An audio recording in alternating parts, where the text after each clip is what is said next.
नमस्कार and I welcome you all to DRX mentor. मैं हूं doctor Jain. Now recently ESIC pharmacist से related एक अपडेट आया हुआ है।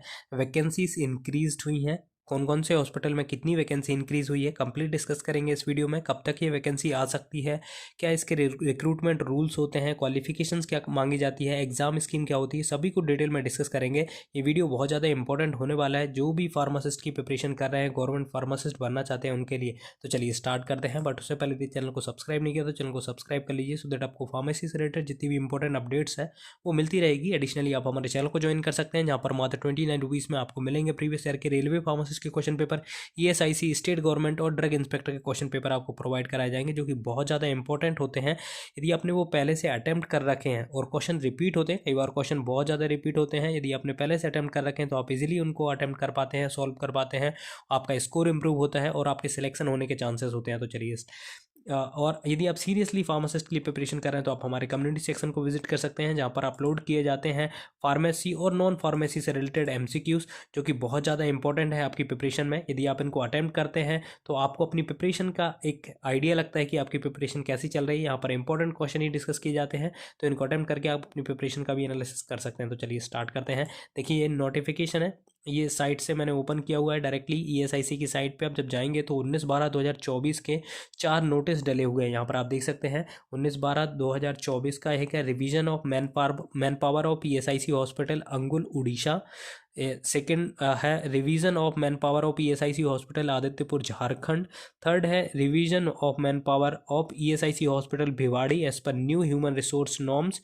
एंड फोर्थ है revision of man power of ESIC model hospital Namkum Ranchi as per new human resource. तो ये 4 जगह पे अपग्रेडेशन हुआ है वैकेंसी का। यहाँ पर आप देख सकते हैं मैंने इनको जब आप इसको क्लिक करेंगे तो PDF ओपन हो जाएगी। मैंने डायरेक्टली ओपन करके रखी हुई है। यहाँ पर आप देख सकते हैं, देखिए लेटर लिखा हुआ है revision of man power of ESIC hospital Angul Orissa. तो यहाँ पर डिफरेंट जो पोस्ट हैं जैसे कि स्पेशलिस्ट हो गया, मेडिकल ऑफिसर हो गया, सीनियर रेसिडेंट, इनकी सैंक्शन स्ट्रेंथ रिवाइज की गई है। ठीक है, तो यहाँ पर हम सिर्फ बात करेंगे फार्मासिस्ट की। तो यहाँ पर देखिए वेरियस पैरामेडिकल की है, यहाँ पर आप देखेंगे OT असिस्टेंट वगैरह सबकी है। यहाँ पर फार्मेसी की है, फार्मासिस्ट जिसकी लेवल 5 होता है, 3 पोस्ट यहाँ पर स्ट्रेंथ बढ़ाई गई है। सीनियर फार्मासिस्ट की 2 पोस्ट, फार्मेसी ऑफिसर की 1 पोस्ट, सीनियर फार्मेसी ऑफिसर की 1 पोस्ट। ठीक है, तो यहाँ पर ये जो हमारा कैडर होता है pharmacist, senior pharmacist, pharmacy officer और सीनियर फार्मेसी ऑफिसर, तो यहाँ पर देखिए सैंक्शन स्ट्रेंथ की गई है। सिमिलरली आदित्यपुर जो कि झारखंड में है, यहाँ पर भी रिवाइज की गई है। यहाँ पर आप देखेंगे तो फार्मासिस्ट की जो हुई है 5 पोस्ट हुई हैं।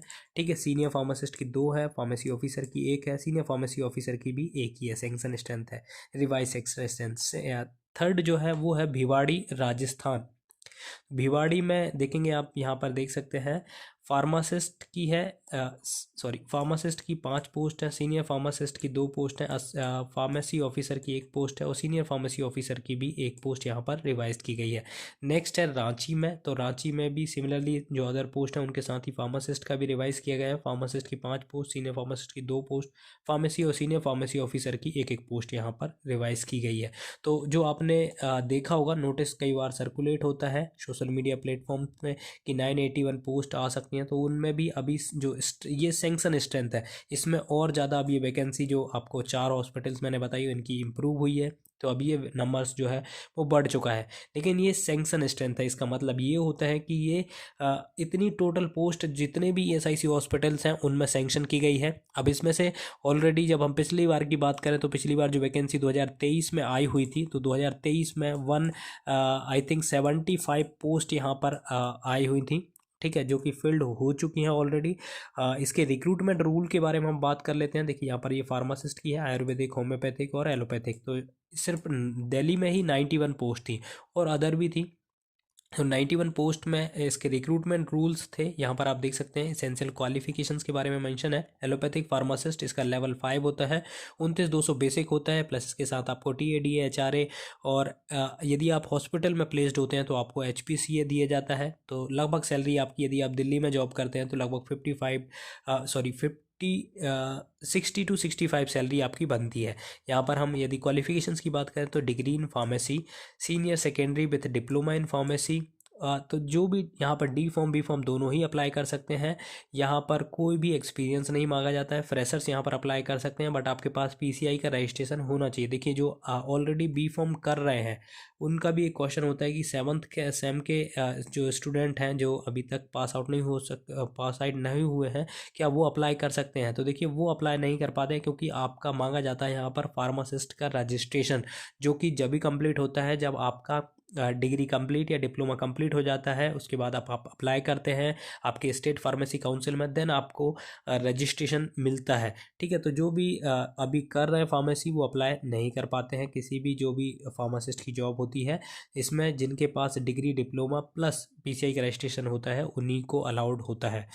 इसमें एक डिसएडवांटेज ये है कि इसमें 37 तक जो एज था वो अब 32 सॉरी ये 32 था, जिसको कम करके अब यहाँ पर 27 कर दिया गया है। तो ये एक इसमें डिसएडवांटेज है, जो कि रिसेंटली जो हमने देखा था मॉडिफिकेशंस हुए हैं उसमें एक एज क्राइटेरिया कम किया गया था। हाँ, यहाँ पर फ्रेशर्स अप्लाई कर सकते हैं, but age relaxation I think इस बार नहीं मिलेगा, क्योंकि पिछली बार उन्होंने दे भी दिया था तो वो आपका रीज़न था कोविड के कारण भी ये आपको मिला था। नेक्स्ट इसका एग्ज़ाम स्कीम की बात कर लेते हैं। तो एग्ज़ाम स्कीम आप देखेंगे यहाँ पर, देखिए मेंशन है एग्ज़ाम स्कीम। इसमें आपका डायरेक्टली चलते हैं एग्ज़ाम स्कीम पे। हाँ, यहाँ पर आप देख सकते हैं exam scheme phase 1 scheme written test में टेक्निकल आपका आता है 50 क्वेश्चन आते हैं 100 मार्क्स के, मतलब आपका फार्मेसी के 50 क्वेश्चन आएंगे जो कि 100 मार्क्स के होते हैं। जनरल अवेयरनेस, जनरल इंटेलिजेंट और एथमेटिक एबिलिटी 10 नंबर का आता है। जनरल अवेयरनेस, इंटेलिजेंस आता है 20 का, एबिलिटी आता है 20 का। तो टोटल 100 क्वेश्चन आपके आते हैं, और 100 में से आपका जो टोटल मार्क्स होते हैं 150 मार्क्स होते हैं, जिसमें से आपके 100 मार्क्स होते हैं फार्मेसी के और बाकी 50 मार्क्स आपके होते हैं नॉन टेक्निकल के। ये दोनों ही लैंग्वेज में इंग्लिश और हिंदी दोनों में ही इसका क्वेश्चन पेपर आता है। टोटल आपको 120 मिनट एलोकेटेड होते हैं। ठीक है, तो ये इसका कंप्लीट डिस्कशन होता है कि यदि आप इसकी प्रिपरेशन करना चाहते हैं तो अच्छे से सीरियस नोट पे प्रिपरेशन करिए, क्योंकि आपने देखे होंगे जितने भी एग्ज़ाम्स आजकल आ रहे हैं उनमें 70%, अब यहाँ पर देखिएगा तो लगभग 100 मार्क्स हैं आपके टेक्निकल के, और नॉन टेक्निकल के 50 मार्क्स हैं। तो लगभग इतना ही रेशियो सभी आपको फार्मासिस्ट में मिलेगा। जैसे रेलवे में है 70 और 30 का है, तो आपको फार्मेसी पार्ट बहुत अच्छे से पढ़ना पड़ेगा। यदि आपका फार्मेसी पार्ट होता है तो देखिए आप यहाँ से 100 में से 80 नंबर लेके आते हैं, तो 10-20 नंबर यहाँ से ईजिली आपके आ जाएंगे। तो आप अपना फार्मेसी पे ज़्यादा फोकस करिएगा।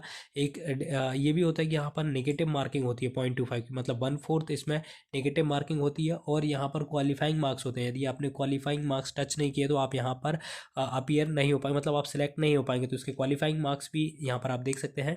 जो अनरिजर्व होता है उसके लिए 45% होता है, ओबीसी के लिए 40%, SC ST के लिए 35%, और जो फिजिकली हैंडीकैप होते हैं उनके लिए 30% यहाँ पर मार्क्स लेके आना पड़ता है, तभी उनको मेरिट में जगह मिलती है। यदि आपके पास ये नंबर नहीं आता है तब आपको मेरिट में जगह नहीं मिलती है। ठीक है, तो ये वैकेंसी डिटेल्स है जो कि मैंने आपसे डिस्कस किया हुआ है। यदि आप प्रिपरेशन करना चाहते हैं तो सीरियसली अपनी प्रिपरेशन स्टार्ट कर दीजिए, क्योंकि ये वैकेंसी आपको अपकमिंग ईयर्स में देखने को मिल सकती है।